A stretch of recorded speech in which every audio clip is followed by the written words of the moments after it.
बिस्मिल्लाहिर्रहमानिर्रहीम। अस्सलाम वालेकुम स्टूडेंट्स। उम्मीद करती हूँ कि आप सब खैरियत से होंगे इंशाल्लाह। हम चैप्टर नंबर 3 डिस्कस कर रहे थे कंट्रोल स्ट्रक्चर्स, जिसमें हम सिलेक्शन स्ट्रक्चर पे बात कर रहे हैं। सिलेक्शन स्ट्रक्चर की टाइप्स हम डिस्कस कर रहे हैं। कल के टॉपिक में बेटे हमने इफ़ देन स्टेटमेंट डिस्कस की और उसमें हमने पढ़ा था कि वो एक सिंगल वे स्टेटमेंट है, डिसीजन मेकिंग स्टेटमेंट है। On the basis of condition एक सेट ऑफ स्टेटमेंट जो है वो एग्जीक्यूट होता है अगर हमारी कंडीशन ट्रू होती है। अगर हमारी कंडीशन फॉल्स हो जाती है तो हमारा प्रोग्राम एंड हो जाता है। आज बेटे हमारा जो टॉपिक है वो है if then else statement. If then else statement और इफ़ देन स्टेटमेंट दोनों में क्या डिफरेंस है वो इंशाल्लाह आपको टॉपिक के बाद खुद ही पता चल जाएगा कि इन दोनों में क्या डिफरेंस है। बेसिकली बेटे इफ़ देन स्टेटमेंट के अंदर हम एक सेट ऑफ स्टेटमेंट पे काम करते हैं कि अगर हमारी कंडीशन ट्रू होती है तो देन के बाद जो स्टेटमेंट्स होती हैं वो हमारी एग्जीक्यूट हो जाती हैं। अगर हमारी कंडीशन फॉल्स हो जाती है तो देन के बाद वाली स्टेटमेंट एग्जीक्यूट नहीं होती बल्कि हमारा प्रोग्राम एंड हो जाता है। इफ़ देन एल्स स्टेटमेंट जो है वो हमारे पास बेटे two way decision making statement है। ये दो सेट ऑफ स्टेटमेंट्स पे काम करती है। अगर हमारी कंडीशन ये भी कंडीशन को एवलुएट करती है, क्योंकि बेटे ये सिलेक्शन स्ट्रक्चर की ही टाइप है। अगर हमारी कंडीशन ट्रू हो जाती है तो देन के बाद वाली जितनी भी स्टेटमेंट्स होंगी वो एग्जीक्यूट हो जाएंगी। बट इफ़ हमारी कंडीशन फॉल्स हो जाती है तो बेटे एल्स कीवर्ड है, इसके बाद जो हम स्टेटमेंट्स लिखेंगे वो एग्जीक्यूट होंगी, उसके बाद प्रोग्राम एंड होगा। इफ़ देन स्टेटमेंट के अंदर ऐसे होता था कि आपके देन के बाद स्टेटमेंट्स जो हैं वो एग्जीक्यूट होती थी अगर आपकी कंडीशन ट्रू होती थी। अगर आपकी कंडीशन फॉल्स हो जाती थी तो एट द स्पॉट आपका प्रोग्राम जो है वो एंड हो जाता था। कोई भी स्टेटमेंट जो है वो एग्जीक्यूट नहीं होती थी। जैसे आपने देखा था कि अगर स्टूडेंट के जो मार्क्स हैं वो ग्रेटर देन और इक्वल टू 40 हों तो देन के बाद आपने लिखा था कॉन्ग्रेचुलेशंस यू हैव पास्ड। अगर तो आपके स्टूडेंट के मार्क्स जो हैं वो ग्रेटर देन और इक्वलिटी में आ रहे हैं 40 के, तो बेटे आपके पास जो मैसेज अपेयर होता था देन के बाद जो स्टेटमेंट थी आपकी कॉन्ग्रेचुलेशंस यू हैव पास्ड, वो एग्जीक्यूट हो जाती थी।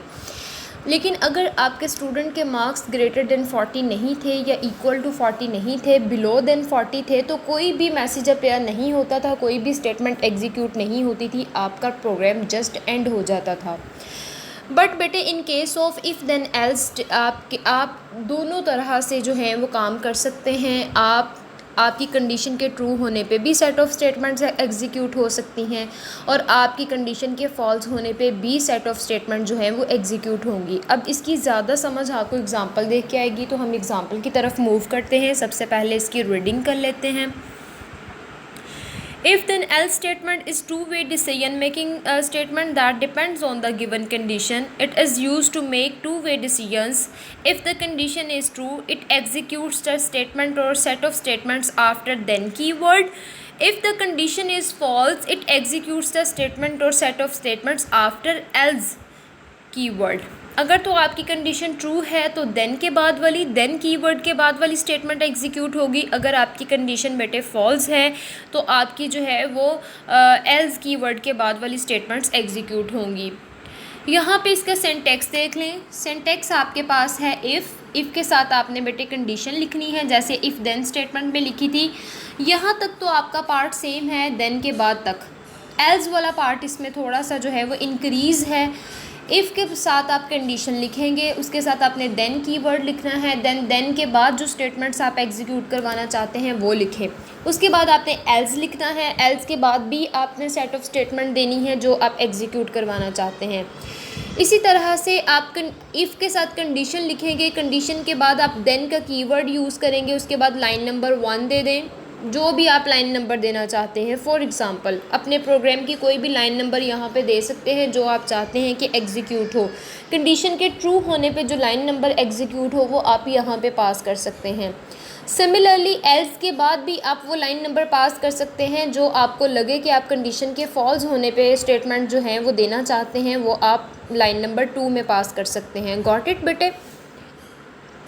यहाँ पे आपके सिंटेक्स की जो है वो डिस्क्रिप्शन भी लिखी हुई है, आप इसको पढ़ सकते हैं कि कंडीशन क्या है, स्टेटमेंट 1 क्या है, 2 क्या है, लाइन नंबर 1 क्या है, लाइन नंबर 2 क्या है, वैसे मैंने आपको बता दिया। इसका फ़्लो चार्ट देखें, आपने इफ़ देन स्टेटमेंट का फ़्लो चार्ट देखा था, वो हाफ़ था, उसमें जस्ट ये था आप कंडीशन देते हैं, उसके ट्रू होने पे स्टेटमेंट्स होती हैं, अगर फॉल्स होता है तो वो एंड हो जाता है, कोई भी स्टेटमेंट नहीं होती। लेकिन बेटे इफ़ देन एल्स के अंदर आप देखें, अगर आपकी कंडीशन ट्रू होती है तब भी आपकी स्टेटमेंट्स एग्जीक्यूट होती हैं, अगर आपकी कंडीशन फॉल्स होती है तब भी आपकी स्टेटमेंट्स जो हैं वो एग्जीक्यूट हो रही हैं। तो ये आपका फ़्लो चार्ट है। अब इसकी एग्ज़ाम्पल देखें, यहाँ पे इसका प्रोग्राम देखें।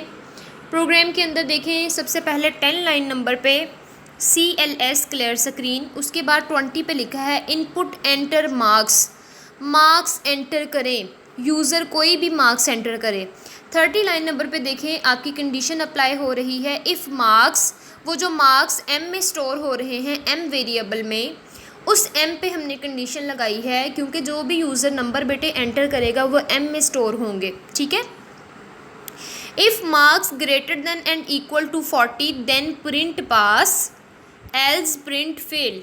अब बेटे इसका क्या मतलब है, अगर आपकी ये कंडीशन ट्रू होती है तो क्या कौन सी स्टेटमेंट आपकी एग्जीक्यूट होगी, पास। अगर आपके स्टूडेंट के मार्क्स जो हैं, जो आपने M में स्टोर करवाए हैं, जो यूज़र ने एंटर किए हैं, वो ग्रेटर देन और इक्वल 40 के होंगे तो वो पास शो करवाएगा। अगर बेटे आपकी कंडीशन फॉल्स हो जाती है तो प्रोग्राम एंड नहीं होगा, बल्कि एल्स पार्ट को जो है वो एग्जीक्यूट करवाएगा, वो फेल भी शो करवाएगा। इफ़ और देन के अंदर, इफ़ देन स्टेटमेंट के अंदर सिर्फ आप पास शो करवा सकते थे, कंडीशन के फॉल्स होने पे कोई स्टेटमेंट शो नहीं होती थी। इफ़ देन एल्स के अंदर क्या होता है कि आपके कंडीशन के ट्रू होने पे भी आप स्टेटमेंट्स एग्जीक्यूट करवा सकते हैं और कंडीशन के फॉल्स होने पे भी स्टेटमेंट एग्जीक्यूट करवा सकते हैं।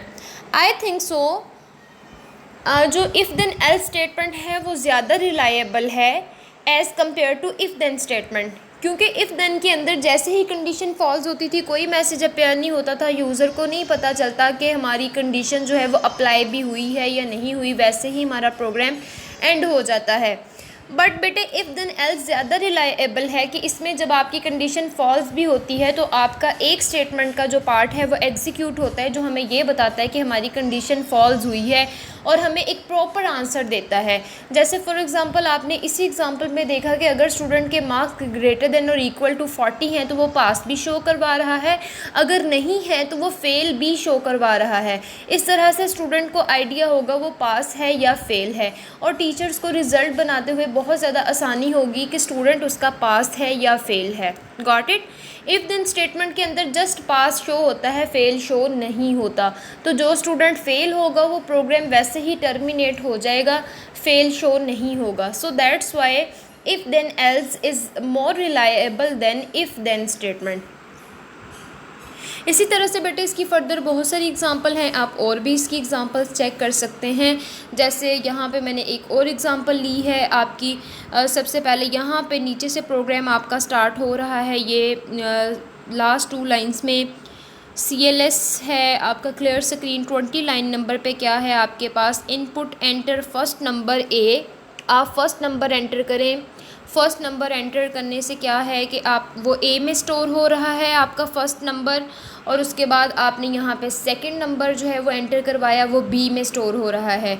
अब कंडीशन अप्लाई हो रही है, कंडीशन क्या कहती है कि if A is equals to B, अगर तो A B के इक्वल हो, यानी जो यूज़र A में वैल्यू पुट करे और B में वैल्यू पुट करे दोनों इक्वल हों, देन 50 वो 50 लाइन नंबर पे मूव कर जाए, एल्स 60, अदरवाइज़ वो 60 लाइन नंबर पे मूव कर जाए। अब फॉर एग्ज़ाम्पल यूज़र जो है वो A में भी 2 वैल्यू देता है, B में भी 2 वैल्यू देता है, तो कंडीशन आपकी ट्रू है, तो देन के बाद वो कहाँ पे मूव करेगा, 50 लाइन नंबर पे। तो 50 लाइन नंबर पे क्या लिखा हुआ है, print numbers are equal go to 70, number आपके इक्वल हैं और 70 पे वो जाके इसको एंड कर दे, अगर आपकी कंडीशन ट्रू है।